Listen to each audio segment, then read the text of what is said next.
Do not be this type of audiophile. I'm going to talk about 5 toxic audiophile beliefs and why you shouldn't think that way. When I started over 4 years ago, I saw a lot of backlash in the comments, and it all revolved around affordable hi-fi. And I hear it still today. Maybe not as much as I used to, but there's some remnants of it. We have a wonderful hobby that enriches us emotionally and even physically, and it brings some people together, but some people are divided still. But we don't have to be, and we shouldn't be. So sit down, grab a cup of coffee, and don't be these 5 types of audiophiles.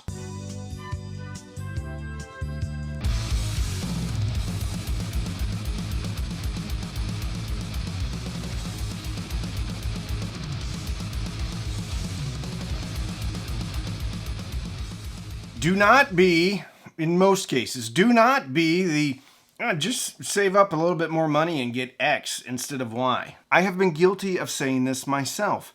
And in some situations, it's true. But in others, it just isn't. An example that I've heard is don't buy this Class D amplifier, don't buy this Fozzy Audio, buy the Cambridge Audio AXA 25 or 35. And in some cases, I would agree with that. But when I take this stance, I sometimes forget what it was like when I was starting out and I bought a used realistic receiver for I think $125 in 1985. And the bottom line is there are products, and it was 12 watts a channel, but the bottom line is there are products out there that are about the same price, not even corrected for inflation. But if in 1985 somebody told me don't buy this $125 used realistic receiver, just save up $75 more and buy this. And you know what?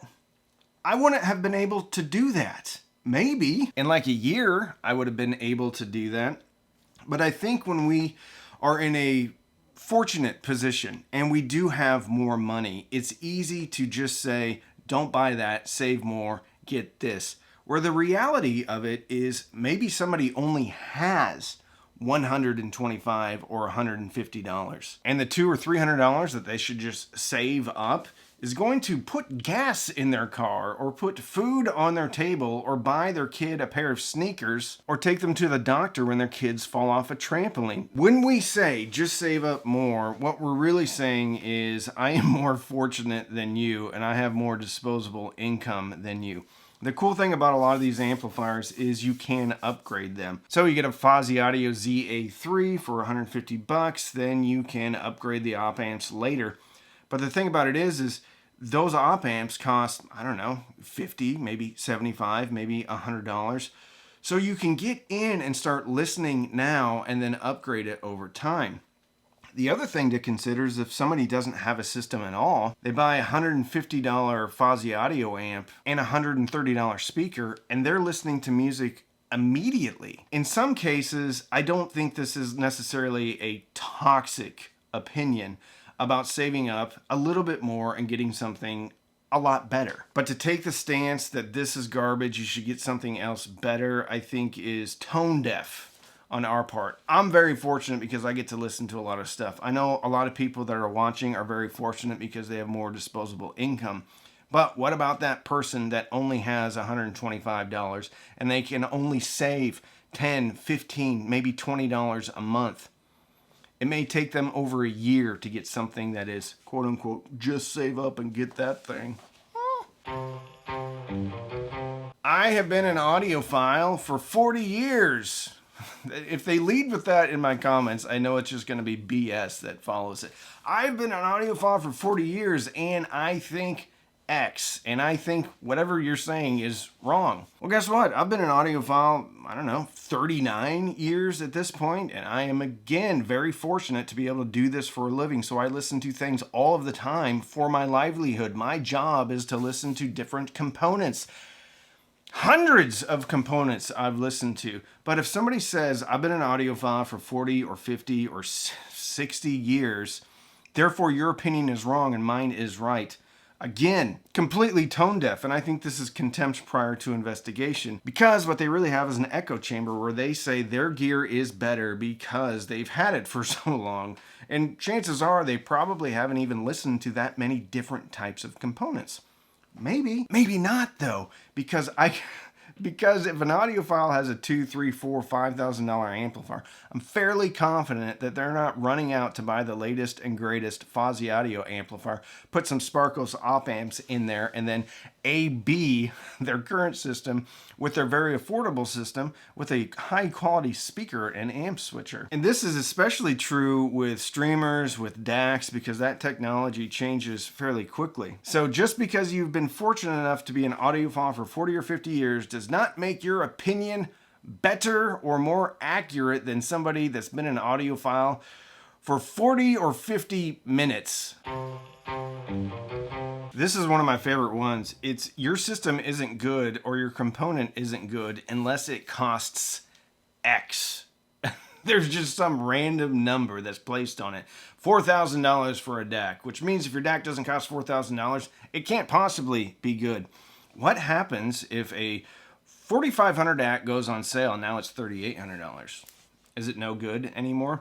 What happens if a $3,500 DAC gets a price increase and now it's $4,100? So is that product that wasn't good now all of a sudden it's okay, it's acceptable? I do hear this quite a bit, that you should spend X amount on an amplifier. Let me play devil's advocate for a moment. Companies set their own profit margins, especially direct to customer companies.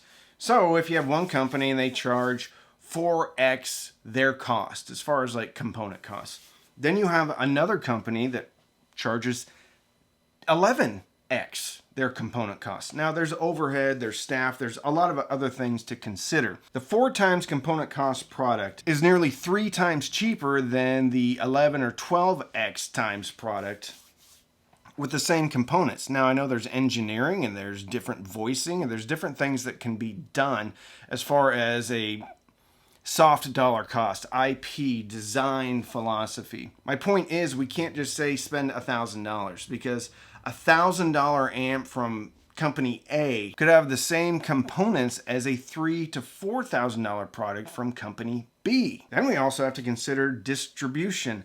How many hands does that product have to go through before it gets to us? Every hand that it goes through needs to have a profit margin, and companies need to stay in business. I get it. I think whatever margin a company can get, good on them. But the standpoint that a certain product should cost a certain price, or it's not good, or just because a product costs a lot more than another product, it's better, completely false. Completely false.